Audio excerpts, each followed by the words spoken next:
Hello बच्चों, आज हम लाए हैं मैथमेटिक्स क्लास 10 की एक्सरसाइज 9.1 का क्वेश्चन नंबर 5। इसमें डायग्राम गिवन नहीं है और आपको अब तक पता चल चुका है इसके पीछे वाले 4 क्वेश्चंस देखकर, और पता ये चला है कि जब तक इसका डायग्राम नहीं बनता है तब तक इसको सॉल्व करना बहुत ज़्यादा मुश्किल हो जाता है। हमें जो क्वेश्चन में डायग्राम मिला था वो क्वेश्चन नंबर 1 था। उसके बाद हमें कोई भी क्वेश्चन में डायग्राम नहीं मिला। हमने इस क्वेश्चन को पूरी अच्छी तरीके से समझ करके ही इनका डायग्राम बनाया और डायग्राम बनाते ही इनका आंसर कुछ सेकंडों में हमने निकाल लिया था। तो हम इस क्वेश्चन को पहले रीड कर लेते हैं, फिर इसकी समरी समझते हैं और फिर हम इसका डायग्राम बनाते हैं और चंद सेकेंडों में फिर से इसको सॉल्व कर देते हैं। क्वेश्चन नंबर 5 में स्टार्ट कर रहे हैं। क्या है लिखा हुआ? A kite is flying at a height of 60 metre above the ground. The string attached to the kite is temporarily tied to a point on the ground. The inclination of the string with the ground is 60 degree. Find the length of the string assuming that there is no slack in the string.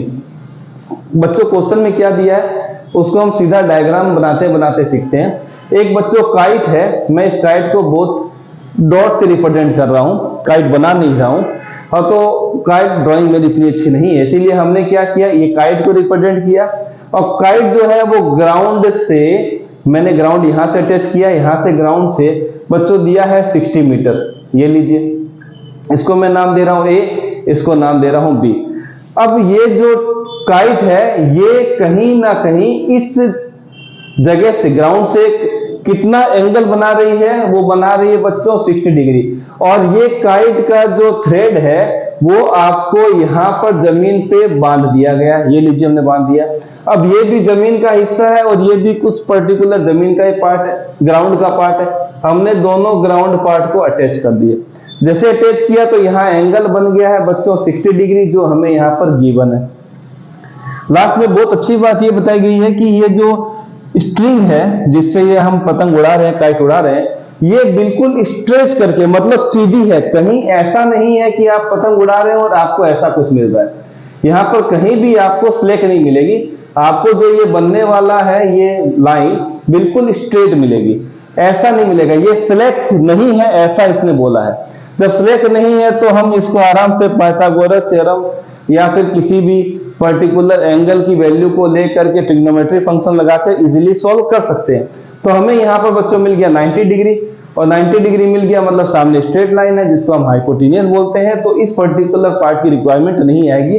अगर आप slack लेके चलते हैं तो इसको solve आप नहीं कर सकते हैं, इसीलिए इन्होंने क्लियर बोल दिया है नो स्लैक। तो जब हमें ये मिलता है तो हम इस पॉइंट का नाम देते हैं सी, जो कि ग्राउंड से आपने टाई कर रखा उस पॉइंट का नाम सी है। ये जो काइट उड़ रही है ग्राउंड से उसका नाम ए है। डिस्टेंस बच्चों 60 मिली। हम यहाँ पर लिखते हैं in triangle ABC, in triangle ABC. जब एबीसी ट्राइंगल लेते हैं तो बच्चों हमें यहाँ पर 60 डिग्री मिल रहा है। तो मैं यहाँ पर 60 डिग्री को कौन सा ट्रिग्नोमेट्री फंक्शन लूंगा? अपोजिट और हाइपोटेन्यूस। हमें ये वाली जो टाई है, ये वाला जो स्ट्रिंग है, ये स्ट्रिंग, इसकी लेंथ को पता करना है, अपोजिट हाइपोटेन्यूस। तो मैं यहाँ बच्चों लिखता हूं sine 60 is equal to, opposite है बच्चों ए बी और हाइपोटेन्यूस बच्चों है ए सी। ये लिख दिया, हमने लिख दिया। साइन 60 की वैल्यू बच्चों होती है √3/2। ए बी की वैल्यू बच्चों है 60, डिवाइड में क्या आ गया बच्चों? ए सी। अब हम चलते हैं ए सी को यहाँ ट्रांसफर करते हैं तो √3 बच्चों आ गया ए सी, 60 इंटू 2 क्रॉस मल्टीप्लाई करके हमने छोड़ दिया। तो ए सी बच्चों हमें क्या मिल गया? 120 डिवाइड बाय √3। और हमें पता है कि जब भी आपको डिनोमिनेटर में स्क्वायर रूट नंबर आता है तो उसको रेशनलाइज करना पड़ता है। तो बच्चों हम क्या कर रहे हैं, उसी नंबर को मल्टीप्लाई और डिवाइड कर देते हैं। हमने यहाँ लिखा बच्चों √3, यहाँ भी लिख दिया √3। तो AC की वैल्यू बच्चों में मिल गई 120 √3। अब जब एक जैसे नंबर आप मल्टीप्लाई करते हैं तो स्क्वायर रूट हट जाता है और नंबर आपको एक बार लिख देना होता है। 3 की टेबल में 120 बच्चों मिल गया 40 टाइम।